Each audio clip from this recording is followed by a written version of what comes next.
Hello guys, welcome to RP academy. तो ये हमारा लास्ट पार्ट रहेगा कॉमर्स एंड अकाउंटेंसी सीरीज में, एमसीक्यू सीरीज में। तो यहाँ पर हम लोग स्टार्ट करते हैं।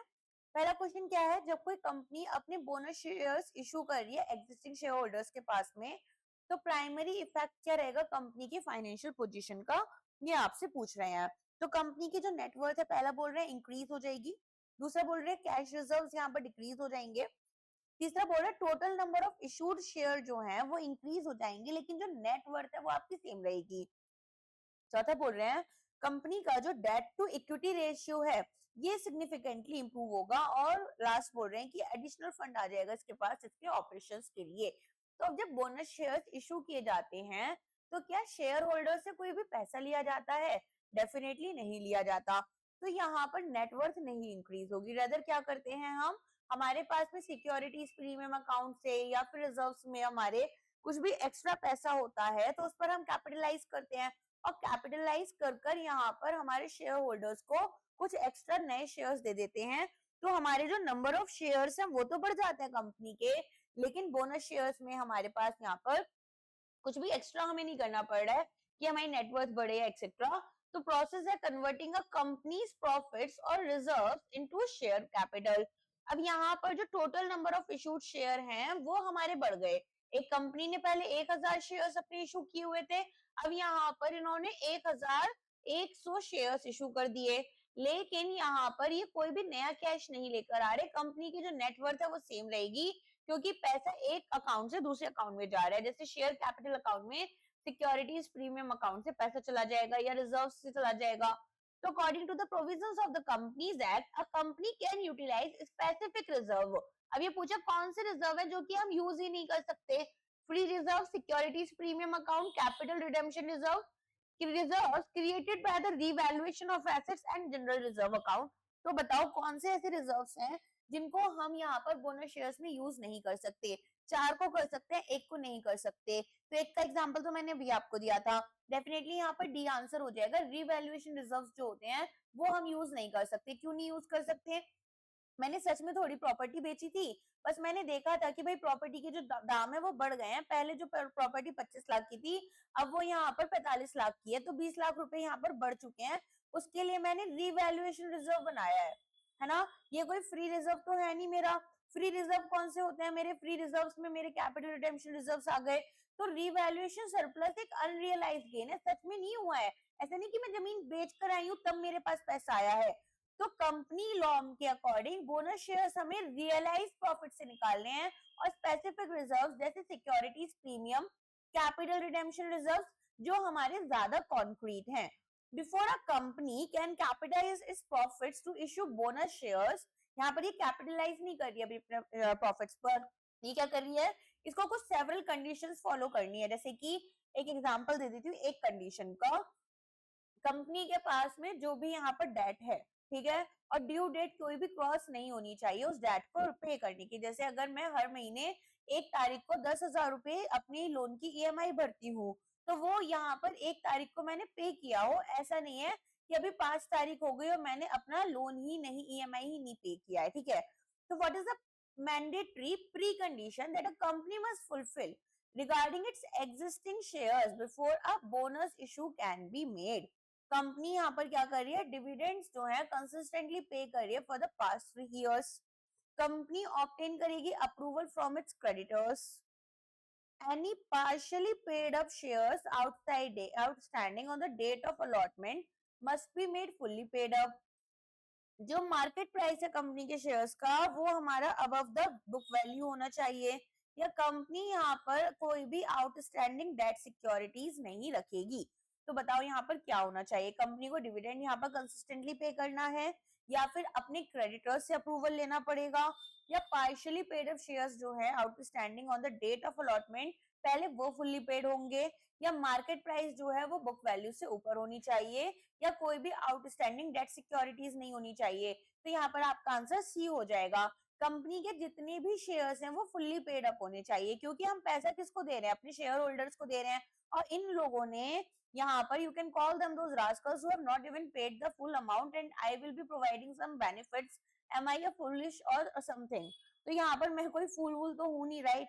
तो यहाँ पर क्या है, इसको ऐसे याद कर लो, चीजें ऐसे याद हो जाती हैं। अभी ये मत सोचना मैम कैसी लैंग्वेज यूज कर रही है, I am not using any kind of language, I am just telling you. यहाँ पर कोई भी शेयर होल्डर के बारे में मैं उनको गालियां देने नहीं बैठी हूँ, आपको सिर्फ चीजें याद रहे तो एक सिंपल तरीका है। आजकल सोशल मीडिया की लाइफ में ये सारी चीजें एक्सप्लेन भी करनी पड़ती हैं। एक क्रिटिकल कंडीशन है जहां पर हम इशू कर रहे हैं बोनस शेयर्स को, तो यहाँ पर सभी एग्जिस्टिंग शेयर्स हमारे फुल्ली पेड अप होने चाहिए, और अगर कोई पार्शियली पेड अप शेयर्स है आउटस्टैंडिंग, तो कंपनी जो है वो प्रोसीड नहीं कर सकती है बोनस शेयर्स के साथ में अंटिल की जो यहाँ पर हमारे रिमेनिंग शेयर्स थे, जो अनपेड शेयर्स थे, वो फुल्ली पेड हो जाते हैं। ठीक है, नेक्स्ट आ जाते हैं। अब यहाँ पर बात हो रही है, कंपनी है जिसके पास कुछ पार्शियली पेड अप शेयर्स हैं, और ये यहाँ पर चाहती है कि इनको फुल्ली पेड अप बनाए by utilising accumulated profits and reserves. कौन से ऐसे रिजर्व्स हैं जो कि यूज कर सकते हैं हम to make a bonus call to convert this partially paid shares into fully paid ones? क्या है, दोबारा बोल लेते हैं। एक कंपनी, इसके पास कुछ पार्शियली पेड अप शेयर्स थे, चाहती है कि इनको फुल्ली पेड बनाए, अब यूटिलाइज करेगी अपने एक्यूमुलेटेड प्रॉफिट्स को और रिजर्व्स को। तो यहाँ पर कौन से रिजर्व्स हैं जो कि यूज कर सकती है पार्शियली पेड शेयर्स को फुल्ली पेड में कन्वर्ट करने के लिए? Securities premium account, capital redemption reserve account, free reserves, general reserves या profit and loss account, revaluation reserves, या फिर securities premium and capital redemption both. तो बताओ क्या आंसर इसका होगा? इसका आंसर आपका सी हो जाएगा। देखो, जो सिक्योरिटीज प्रीमियम अकाउंट है और कैपिटल रिडेम्पशन रिजर्व, ये दोनों ही हम यूज कर सकते हैं to issue new fully paid bonus shares, लेकिन इनको हम यहाँ पर यूज नहीं कर सकते अनपेड अमाउंट पे करने के लिए। केवल और केवल कंपनी का जो खुद का प्रॉफिट है वो उसको यूज कर सकते हैं, बाकी चीजों को यूज नहीं कर सकते। नेक्स्ट आ जाते हैं।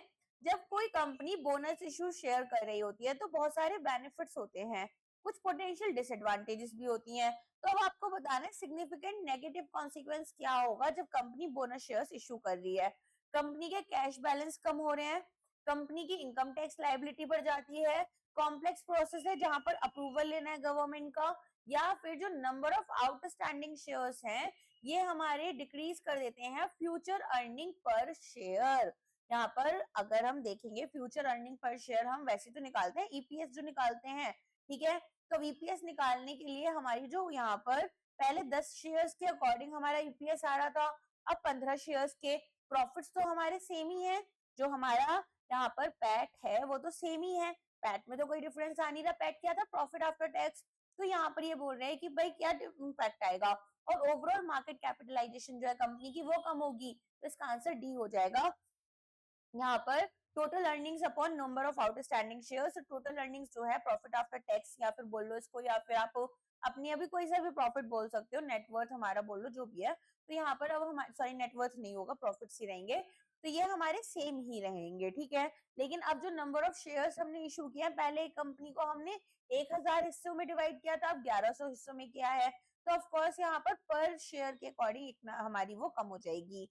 नेक्स्ट है, अगर कंपनी यहाँ पर एडिशनल कैपिटल रेज करना चाहती है, ठीक है, थ्रू वेरियस मेथड्स, अब फंडामेंटल पर्पस राइट इशू का क्या होता है?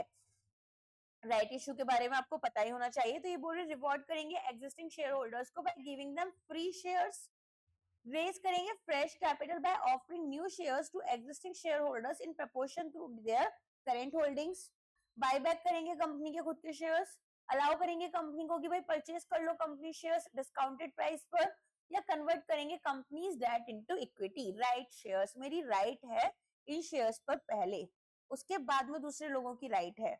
एक शेयर होल्डर है, मान लो एक कंपनी है जिसके पास 10 शेयर होल्डर्स हैं, अब 10 शेयर होल्डर्स के पास में 10-10 शेयर्स हैं। अब कंपनी चाहती है कि वो यहाँ पर और भी एक्स्ट्रा 10 शेयर्स निकाल कर लाए, तो वो यहाँ पर ये जो 10 शेयर्स पहले से सब लोग रखे हुए हैं 10 लोग, इनको एक एक शेयर ऑफर करेगी। क्यों कर रही है? ताकि यहाँ पर जब 110 शेयर्स हैं तो भी इनकी यहाँ पर जो राइट्स हैं, जो वोटिंग राइट्स हैं, वो डाइल्यूट नहीं हो, तो इसलिए यहाँ पर कंपनी राइट शेयर्स इशू कर रही है ना। तो इसीलिए इनको पहले बोलेगी, अगर ये मना कर देंगे तो कंपनी देखेगी कि अब हमें किसी और शेयर इन्वेस्टर के पास जाना है, ठीक है। तो बी ही यहाँ पर आंसर हो जाता है। हम यहाँ पर ऑफर करते हैं न्यूली इशूड शेयर, पहले तो हमारे एग्जिस्टिंग शेयर होल्डर के पास में, फिर एक राइट देते हैं कि भाई सब्सक्राइब करो इन शेयर्स में in proportion to their current share holding, ठीक है। तो कंपनी यहाँ पर फंड्स रेज कर पाती है while giving existing share holders an opportunity to maintain their ownership percentage. Next question पर आ जाओ। इशुएंस हुआ राइट शेयर्स का जो कि मार्केट वैल्यू हमारे कंपनी के स्टॉक्स को अफेक्ट कर रहे हैं। How is the theoretical value of right calculated for a share holder. यहाँ पर आपसे क्या पूछ रहे हैं, समझ में आया। हमने यहाँ पर इशू किए थे राइट शेयर्स जो कि मार्केट वैल्यू हमारे कंपनी के स्टॉक की अफेक्ट कर रहे हैं। तो थियोरेटिकल वे में वैल्यू ऑफ राइट हमारी कैसे कैलकुलेट की जाएगी। सबसे पहले यहाँ पर बोल रहे हैं इशू प्राइस जो है हमारे राइट शेयर का, डिफरेंस देखा जाएगा cum right value of a share and ex right value of the share. Total amount of new capital raised by the company देखी जाएगी, या फिर यहाँ पर हम देखेंगे बुक वैल्यू क्या है शेयर्स की आफ्टर द राइट्स इशू, या डिस्काउंट ऑफर किया जाएगा on the market price of the share. अब आप बताओ इसका आंसर क्या होगा। देखो यहाँ पर जो वैल्यू ऑफ राइट है ये दिखा रही है मॉनेटरी एडवांटेज, ठीक है, कि भाई एक शेयर होल्डर कितना गेन कर रहा है फ्रॉम द राइट इशू, है ना। तो यहाँ पर थियोरेटिकली ये क्या डिफरेंस होगा, जो कम राइट मार्केट प्राइस है, मतलब कि जो मार्केट प्राइस हमारा पर शेयर था बिफोर राइट इशू, और जो हमारा मार्केट शेयर है यहाँ पर, ठीक है, एक्स राइट मार्केट प्राइस जो कि हमारा है वेटेड एवरेज प्राइस जब हमारी राइट इशू हो गई है, इनके बीच में जो डिफरेंस आता है वही हमारी क्या कहलाएगी, वैल्यू ऑफ राइट। तो ये क्या दिखा रही है, मॉनेटरी एडवांटेज जो हम अगर राइट इशू से इस शेयर को ले लेते हैं तो एक शेयर होल्डर को होता है। नेक्स्ट आ जाते हैं, एक राइट इशू में existing share holders certain options देते हैं, ठीक है, इनको सर्टेन ऑप्शंस दिए जाते हैं। तो राइट ऑफ रिनंसिएशन क्या होता है एक एग्जिस्टिंग शेयर होल्डर के लिए। रिनंसिएशन आप जानते हैं क्या होता है। अब बताओ कि यहाँ पर हम एक कैश डिविडेंड डिमांड करेंगे instead of subscribing to the right shares, reject कर देंगे बिना किसी फर्दर एक्शन के, सरेंडर कर देंगे हमारी right to the buy to the share and transfer कर देंगे या सेल कर देंगे उस राइट को किसी और के पास में, वोट कर देंगे कंपनी के मैनेजमेंट के अगेंस्ट, या फिर एडिशनल शेयर्स परचेज कर लेंगे। तो बताओ राइट ऑफ रिनंसिएशन क्या होती है। ऑफ कोर्स हमने बोला किसी और से कि भाई देखो मुझे तो नहीं लेने ये शेयर्स, लेकिन अगर तुम खरीदना चाहते हो तो ये राइट मेरी तुम ले सकते हो, ठीक है। तो यहाँ पर ये ना ही तो सब्सक्राइब कर रहे हैं ऑफर शेयर्स को, ना ही रिजेक्ट कर रहे, लेकिन रिनाउंस कर रहे हैं अपनी राइट को in favour of another person. मैं चाहती हूँ मेरी फ्रेंड के पास में ये शेयर्स चले जाएं। तो एक वेल फंक्शनिंग मार्केट में ये राइट में हमारे पास एक मॉनेटरी वैल्यू होती है और इसे हम थर्ड पार्टी के पास बेच देते हैं जो कि तब एलिजिबल हो जाती है टू बाई दो शेयर्स। नेक्स्ट आते हैं, what is the most significant difference between a right issue and a bonus issue from perspective of the shareholders cost। Right shares जो हैं वो हमारे इशू होते हैं करंट मार्केट प्राइस पर और बोनस शेयर्स इशू होते हैं डिस्काउंट पर। राइट शेयर्स जो हैं वो इशू होते हैं एट अ प्राइस दो यूजुअली डिस्काउंटेड, जबकि बोनस इशू होते हैं हमारे completely free of cost. Right shares and bonus shares दोनों ही हमारे फ्री ऑफ कॉस्ट इशू होते हैं। राइट शेयर्स फ्री हैं, शेयर होल्डर्स को यहाँ पर बोनस शेयर्स के लिए पे करना है। कॉस्ट जो है दोनों की डिटरमिन की जाती है by companies BOD and can be either freed or priced. अब बताओ क्या होगा। देखो राइट शेयर्स जो हैं ये हमारे हमें पैसा देना पड़ेगा, है ना, तभी तो शेयर होल्डर मना कर रहा है। और बोनस शेयर्स हमारे लिए बोनस शेयर्स हो जाते हैं, जैसे मेरे पास 25 शेयर है तो मुझे एक शेयर मिलेगा, तो ये एक शेयर मुझे फ्री में मिल रहा है, मुझे तो कुछ नहीं पे करना पड़ रहा। तो यहाँ पर इसका आंसर बी हो जाएगा। राइट टू इशू में शेयर होल्डर को एक स्पेसिफिक इश्यू प्राइस बेचना पड़ता है और ये प्राइस यूजुअली जो है वो कम होता है मार्केट प्राइस से क्योंकि हम एग्जिस्टिंग शेयर होल्डर हैं, ठीक है। लेकिन बोनस इशू में शेयर्स हमारे लिए कंप्लीटली फ्री ऑफ कॉस्ट होते हैं और हम अपने जो एग्जिस्टिंग रिजर्व्स है उनको यहाँ पर कैपिटलाइज कर लेते हैं। नेक्स्ट आ जाओ, कौन सा स्टेटमेंट करेक्टली कंपेयर कर रहा है legal requirement of minimum subscription for a right issue and a bonus issue. Minimum subscription mandatory है दोनों के लिए, यहाँ पर रिक्वायर्ड नहीं है, या तो हमारे राइट के लिए या तो बोनस के लिए, या फिर राइट इशू के लिए मैंडेटरी है लेकिन बोनस के लिए मैंडेटरी नहीं है। मिनिमम सब्सक्रिप्शन हमारे लिए राइट इशू में नहीं चाहिए लेकिन बोनस में चाहिए। रिक्वायरमेंट डिपेंड करेगी कि भाई कंपनी लिस्टेड है या फिर अनलिस्टेड है। सबसे पहले तो बोनस शेयर्स का मैंने अभी एग्जांपल ही दे दिया था आपको कि अगर हमारे पास 25 शेयर्स हैं तो किसी एक शेयर को हम यहाँ पर फ्री मिल जाएगा, जैसे फॉर एग्जांपल अगर 25:1 का चल रहा है। लेकिन अगर हम यहाँ पर बात करें हमारे राइट इशू की, तो इसमें क्या हो रहा है, हम ऑफर जो है वो पब्लिक में कर रहे हैं। तो यहाँ पर पहले हम किसको कर रहे हैं, अपने एग्जिस्टिंग शेयर होल्डर को, बाद में हम पब्लिकली कर रहे हैं। तो बाकी पब्लिक ऑफर्स की तरह यहाँ पर सब्जेक्ट कंडीशन लगती है कि एक मिनिमम सब्सक्रिप्शन हमारे पास होना चाहिए टू बी सक्सेसफुल। जबकि जो बोनस इशू है वो एक पब्लिक ऑफर नहीं है और यहाँ पर हमें रेज भी नहीं करने फंड्स, तो मियरली कैपिटलाइज करेंगे एग्जिस्टिंग रिजर्व्स को। तो जो कॉन्सेप्ट है मिनिमम सब्सक्रिप्शन का वो एप्लीकेबल नहीं है या फिर रिक्वायर्ड नहीं है हमारे बोनस शेयर के लिए, ठीक है। चलो नेक्स्ट आ जाते हैं। जब कोई कंपनी एंगेज करेगी ना buy back of its own shares, तो what is the primary and immediate effect on the company share capital. Company क्या कर रही है, कंपनी एंगेज कर रही है in buy back of its own shares, खुद के यहाँ शेयर्स को ये बाई बैक करना चाहती हैं। तो प्राइमरी और इमीडिएट इफेक्ट क्या रहेगा कंपनी के शेयर कैपिटल पर। तो यहाँ पर कंपनी जो है वो क्या कर रही है, उसके शेयर कैपिटल बढ़ जाएगी क्योंकि कंपनी अब यहाँ पर शेयर्स होल्ड कर रही है एज एन इन्वेस्टमेंट, या फिर शेयर कैपिटल सेम रहेगी या कम हो जाएगी क्योंकि शेयर्स जो हैं वो बॉट बैक किए गए हैं। तो इसको कैंसिल कर देंगे शेयर्स को, शेयर कैपिटल को हम डेट में कन्वर्ट करेंगे या फिर कोई भी इम्पैक्ट नहीं आएगा, केवल और केवल यहाँ पर कंपनी का जो कैश रिजर्व है वो चेंज होगा। तो इसका आंसर सी हो जाएगा। यहाँ पर हम अपने खुद के शेयर्स खरीद रहे हैं एग्जिस्टिंग शेयर होल्डर से, तो यहाँ पर क्या होता है, यहाँ पर कंपनी जो है वो इन शेयर्स को कैसे नहीं रख सकती है, यहाँ पर एक इन्वेस्टमेंट की तरह इनको इन्हें कैंसिल करना पड़ेगा।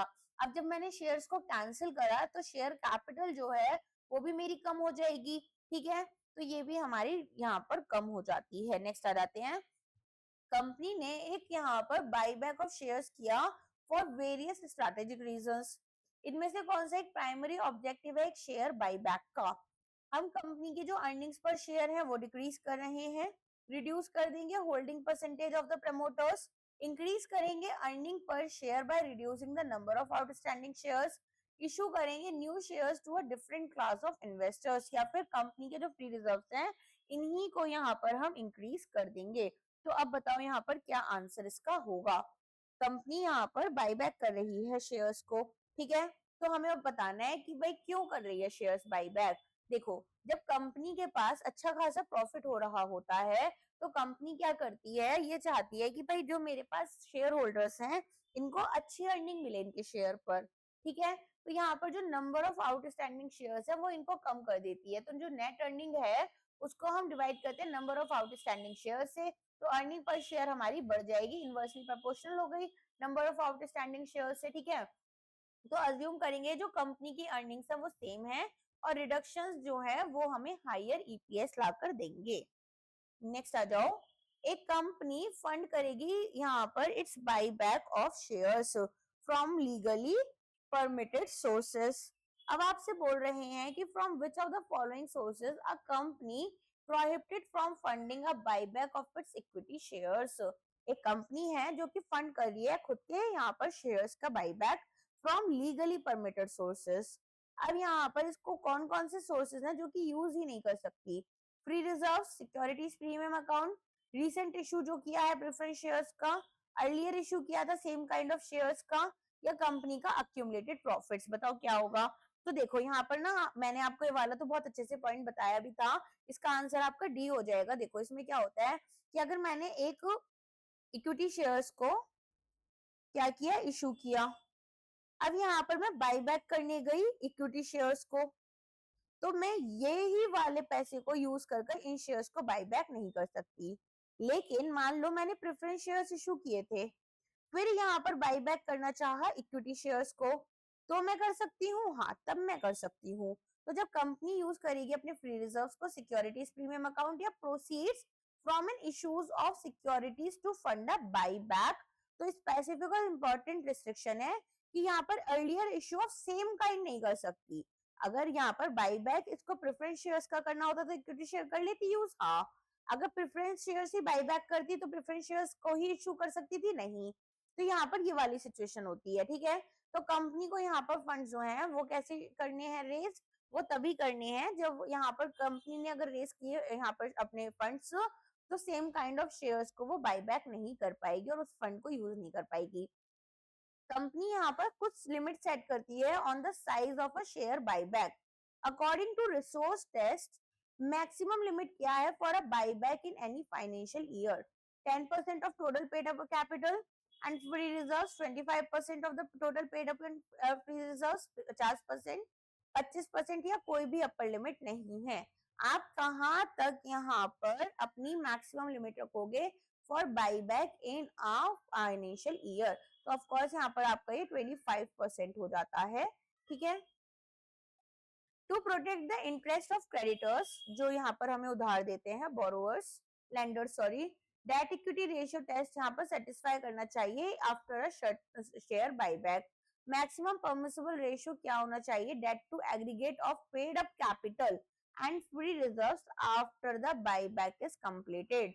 बायबैक कंप्लीट करने के बाद में जो मेरा डेट टू यहाँ पर पेड अप कैपिटल है ना, और फ्री रिजर्व्स हैं, ये यहाँ पर मेरा क्या होना चाहिए? 1:1, 2:1, 3:1, 1:2, या फिर यहाँ पर इंडस्ट्री एवरेज से ज्यादा नहीं होना चाहिए। तो एक बहुत ही अच्छा यहाँ पर जो रेशियो का आपको याद रखना होगा, आइडियल रेशियो जो होता है वो 2:1 होता है। डेट इक्विटी रेशियो हमारा इस तरह के में और करेंट रेशियो में भी, ठीक है।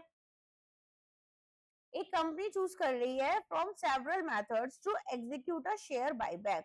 कौन सा यहाँ पर परमिटेड मेथड है for a company to buy back its shares? यहाँ पर एक कंपनी चूज करती है कि भाई मेरे को सेवरल मेथड्स यूज करने हैं to execute a share buyback, तो कौन सा यहाँ पर मेथड जो है वो अलाउड है? By private negotiation with a single large share holder, from the open market through the stock exchange, bye issuing new shares in exchange for old shares, only from institutional investors, from the company's own directors and their relatives executively, exclusively। तो बताओ यहाँ पर हम जो shares buyback करना चाहते हैं वो हम कहाँ से कर सकते हैं? तो यहाँ पर या तो हमारे जो एग्जिस्टिंग शेयर होल्डर्स हैं उनसे प्रोपोर्शनेट बेसिस पर, या ओपन मार्केट में जैसे स्टॉक एक्सचेंज या बुक बिल्डिंग के थ्रू, या फिर जो हमने अपने एम्प्लॉइज को ईसॉप्स के अंडर शेयर्स दिए थे वो भी हम बायबैक कर सकते हैं उनसे। चलो, जब कंपनी बायबैक करेगी अपने शेयर्स को तो यहाँ पर फ्री रिजर्व्स यूज करेगी या सिक्योरिटीज प्रीमियम अकाउंट? तो एक कैपिटल रिडेम्पशन रिजर्व यहाँ पर ये क्रिएट करेगी। What is the amount that must be transferred to the CRR? तो यहाँ पर जब ये बायबैक कर रही है तो कितना पैसा है जो कि इसको कैपिटल रिडेम्पशन रिजर्व में भेजना है? जो टोटल प्राइस इसने शेयर्स बॉट बैक किया वो, या फिर amount equal to nominal value of shares bought back, amount of premium paid on the buyback, amount equal to 25% of the capital paid up capital, या total amount of free reserves available in the company? कौन सा होगा? इसका answer आपका B हो जाएगा। यहाँ पर हम देखेंगे कि जब शेयर्स हमने बायबैक किए हैं तो एक सम दैट इज इनकी जो फेस वैल्यू है हमारे शेयर्स की वो हम अपने सीआरआर कैपिटल रिडेम्पशन रिजर्व में यूज कर लेंगे। हम यहाँ पर रिडीम ही तो कर रहे हैं अपने इक्विटी शेयर्स को, क्या कर रहे हैं? कैंसिल कर रहे हैं, ठीक है। चलो, after a company completes a buyback of its own equity shares, there is a restriction on its ability to issue new securities. What is this restriction? एक कंपनी ने यहाँ पर बायबैक जो है वो किया अपने इक्विटी शेयर्स का, अब एक रिस्ट्रिक्शन लगा on its ability to issue new securities. तो क्या रिस्ट्रिक्शन है? कंपनी यहाँ पर इशू नहीं कर सकती यानी new securities for a period of 2 years। Company यहाँ पर केवल इशू करेगी debentures for a period of 6 months। Company यहाँ पर फर्दर इशू नहीं करेगी of same kind of shares for a period of 6 months। Company wait करेगी for 1 year before issuing bonus shares, या कोई रिस्ट्रिक्शन नहीं होगा on issuing new securities after a buyback. अब बताओ इसका आंसर क्या होगा? कंपनी ने कंप्लीट किया था एक बायबैक अपने इक्विटी शेयर्स का, तो जो रिस्ट्रिक्शन है इसके कि भाई नए शेयर्स आप नहीं ला सकते, तो यहाँ पर हम क्या करते हैं? कूलिंग ऑफ पीरियड देते हैं कि कंपनी अगर बायबैक कर रही है तो इसके बाद में अगले 6 महीने के लिए कोई भी नए शेयर्स इसी कैटेगरी के यहाँ पर ये लॉन्च या इशू नहीं करेगी। हाउएवर ये जो रिस्ट्रिक्शन है ये कुछ इश्यूज में नहीं लगता, जैसे हमने बोनस इशू दिया या फिर कन्वर्जन करवाया एग्जिस्टिंग वारंट स्टॉक ऑप्शंस या डिबेंचर्स का, ठीक है। नेक्स्ट आ जाते हैं, कंपनी एक्ट प्रोहिबिट कर रही है एक कंपनी को from by back it's own shares. ठीक है, अब यहाँ पर कंपनी बोल रही है कि भाई नहीं, आप अपने खुद के शेयर्स को बाई बैक नहीं करोगे। ऐसी सिचुएशन में under certain adverse circumstances which of the following conditions is the company prohibited from proceeding with a share buyback। Company जो है इसका लॉस हुआ है करंट फाइनेंशियल ईयर में, कंपनी का शेयर प्राइस जो है वो इसकी बुक वैल्यू से काफी नीचे है, एक डिफॉल्ट यहाँ पर सबसिस्ट कर रहा है in the prepayment of a term loan to a financial institution. Company यहाँ पर एक्सपेंड करेगी अपनी बिजनेस, या फिर कंपनी के जो प्रमोटर्स हैं ये 50% से लेस शेयर्स रखते हैं। अब बताओ कब यहाँ पर कंपनी ने यहाँ पर जो शेयर्स बाईबैक है वो अलाउ ही नहीं कर रही। तो जब हमने यहाँ पर कोई भी लोन वगैरह लिया है और उसकी जो रीपेमेंट है उसमें हम डिफॉल्ट कर गए, तो कंपनी यहाँ पर बाईबैक नहीं कर सकती शेयर्स अगर यहाँ पर सबसिस्टिंग डिफॉल्ट देखा गया है। एक कंपनी इशू कर सकती है equity shares with differential voting rights, but there is a limit on how many such shares can be issued. Maximum percentage क्या है total post issue paid up equity capital की, that can consist of shares with differential voting rights. कितने percent shares हमारे differential voting rights के साथ हो सकते हैं, तो यहाँ पर ये हमारे 74% से ज्यादा नहीं हो सकते। ठीक है, नेक्स्ट आ जाते हैं, what is the primary characteristics that distinguishes a current investment from a long term investment। एक करंट इन्वेस्टमेंट हमारी हमेशा इक्वल होगी इक्विटी शेयर्स में और एक लॉन्ग टर्म इन्वेस्टमेंट हमारी बिल्डिंग्स में। एक करंट इन्वेस्टमेंट हमारी रीडली रियलाइजेबल होगी और इंटेंडेड होगी to not to hold for more than 1 year from its acquisition date. एक करंट इन्वेस्टमेंट यहाँ पर ऐसी इन्वेस्टमेंट है जिसकी लो मार्केट वैल्यू है, या यहाँ पर जो इसको हमने रेंटल इनकम के लिए रखा है, लॉन्ग टर्म हमारी कैपिटल एप्रिसिएशन के लिए है, या फिर करंट इनकम हो गई हमारी करंट इन्वेस्टमेंट जिसको हमने यहाँ पर एक्टिव मार्केट जिसका नहीं है, तो ऑफ कोर्स इसे हम 1 साल से कम के लिए रखेंगे। और यहाँ पर हमारे पास में क्या देखने के लिए मिलेगा, हमें देखने के लिए मिलेगा कि भाई हम इसको जैसे ही जल्दी से जल्दी चाहे बेचना तो बेच सकते हैं। ठीक है, रियडली रियलाइजेबल है ये हमारे लिए। नेक्स्ट आते हैं, जब कोई कंपनी एक्वायर करेगी investment by issuing it's own shares instead of paying cash, how is the acquisition cost of that investment determined. जब कोई कंपनी एक्वायर कर रही है एक investment by issuing it's own shares instead of paying cash, cash नहीं पे कर रही है लेकिन यहाँ पर अपने खुद के ही जो शेयर्स हैं उनमें ही इन्वेस्टमेंट कर रही है, एक्वायर कर रही है उसको, तो how its acquisition cost and investment be determined. Nominally par value of the shares that were issued, fair value of the securities, book value जो कंपनी के नेट एसेट्स की है, average market price of the issued shares over the financial year, its amount agreed upon by the board. क्या होगा यहाँ पर B होगा fair value जो हमारे सिक्योरिटीज इशू किए गए हैं। तो यहाँ पर बोला गया है कि अगर कोई इन्वेस्टमेंट है जो कि एक्वायर की गई है bye issuing shares on other securities, तो यहाँ पर हम देखेंगे फेयर वैल्यू जो है वो नेसेसरली आपकी नॉमिनल या फेयर वैल्यू से ज्यादा नहीं होनी चाहिए, फेयर वैल्यू नॉमिनल वैल्यू से ज्यादा नहीं होनी चाहिए। और यहाँ पर फेयर वैल्यू हमारी वो अमाउंट दिखाती है जिसमें हम इसको नॉलेजेबल विलिंग पार्टीज के साथ में एक्सचेंज कर सकते हैं आर्म लेंथ प्राइस पर। एक इन्वेस्टर है जिन्होंने एक बॉन्ड परचेज किया, अब यहाँ पर प्राइस जो इन्होंने पे किया उसमें आपका इंटरेस्ट भी आ जाएगा जो कि अक्रूड हो रहा है बिफोर द एक्विजिशन डेट। अब यहाँ पर when the investor later receives first interest payment, how should pre acquisition portion be treated. अब यहाँ पर इनको क्या देखने के लिए मिला कि भाई कुछ ऐसा पैसा था जो कि कुछ इंटरेस्ट था जो मुझे नहीं मिलना चाहिए था, वो तो कहीं और ही जाता, लेकिन अब मैंने यहाँ पर इस कंपनी की ओनरशिप ली है तो अब ये मुझे ही बिलोंग करेगा। तो ऐसे में इस पेमेंट को हम कैसे दिखाएंगे, as interest income in the profit and loss statement, as capital reserve, deduct होगी from the cost of investment, ignore होगी because it relates to a period before the purchase, treat करेंगे as a gain on the disposal of an asset. तो यहाँ पर इसका answer C हो जाएगा, जो हम यहाँ पर रिकवरी कर रहे हैं कॉस्ट की और ये हमारी इनकम नहीं बनेगी। ठीक है, तो अनपेड इंटरेस्ट जो है वो अक्रूड हुआ है before an interest bearing investment is acquired, और इसको हम इंक्लूड करेंगे इन द परचेज प्राइस। तो यहाँ पर सब्सिक्वेंट रिसिप्ट जो होगा इंटरेस्ट का वो अलोकेट कर देंगे between the pre acquisition and post acquisition periods, amount corresponding to pre acquisition period is deducted from the investments cost. Investor यहाँ पर अक्वायर करेंगे share on cum right basis, later investor यहाँ पर cell कर देते हैं राइट्स मार्केट में। अब मार्केट वैल्यू जो है शेयर्स की वो इमीडिएटली जब इनकी एक्स राइट जो है उसके बाद में लोअर देन ओरिजिनल कॉस्ट हो जाती है। तो अप्रोप्रिएट अकाउंटिंग ट्रीटमेंट क्या होगा for sale proceeds of those rights? Entry proceeds are taken to profit and loss, credited to a capital reserve account. Sale proceeds को हम यहाँ पर अप्लाई करेंगे to reduce the carrying amount to. Proceeds यहाँ पर treat की जाएंगी as a dividend from the investment. Proceeds यहाँ पर हेल्ड की जाएंगी इन सस्पेंस अकाउंट। तो बताओ क्या आंसर होगा? कम राइट बेसिस पर यहाँ पर एक्वायर किया गया शेयर्स को, फिर इनको मार्केट में बेचा गया। जब मार्केट में बेचने गए तो यहाँ पर जो हमारा एक्स राइट था वो हमारा कम हो गया ओरिजिनल कॉस्ट से। तो यहाँ पर अप्रोप्रिएट अकाउंटिंग हमें कैसे करनी होगी? यहाँ पर हम देखेंगे कि भाई ठीक है, जो हमारी राइट्स हैं वो नॉर्मली हम प्रॉफिट एंड लॉस अकाउंट में लेकर जाएंगे, और एक स्पेसिफिक एग्जेम्पशन क्या है? कम राइट बेसिस पर हमने एक्वायर करा और मार्केट वैल्यू यहाँ पर कम हो गई, तो ये अप्रोप्रिएट होगा कि जो सेल प्रोसीड्स हैं वो हमारी कैरिंग अमाउंट से कम हो। ठीक है।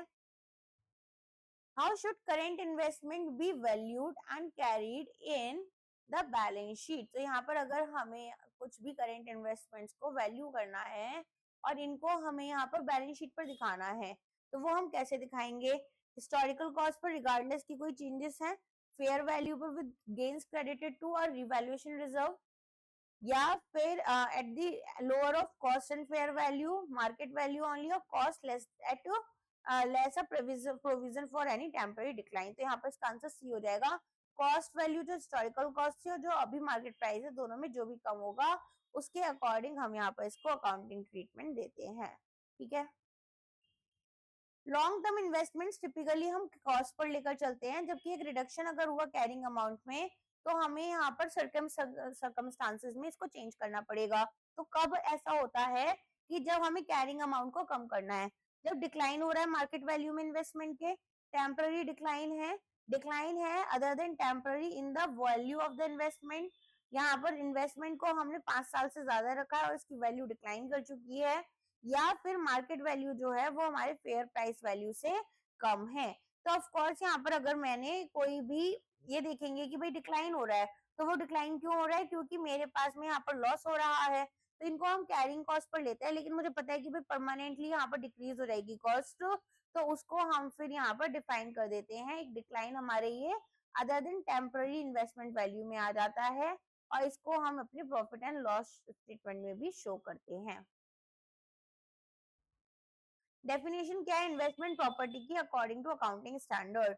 कोई भी property owned by the company that is currently occupied and used in its operation, investment in land or building that are not intended to be subsequently used to by or in operations of investing enterprise, एक property that is under construction and will be used for operations in the future, एक property जो कि lease पर है लेकिन यहाँ पर under a finance agreement है, land that is held for sale in ordinary course of business.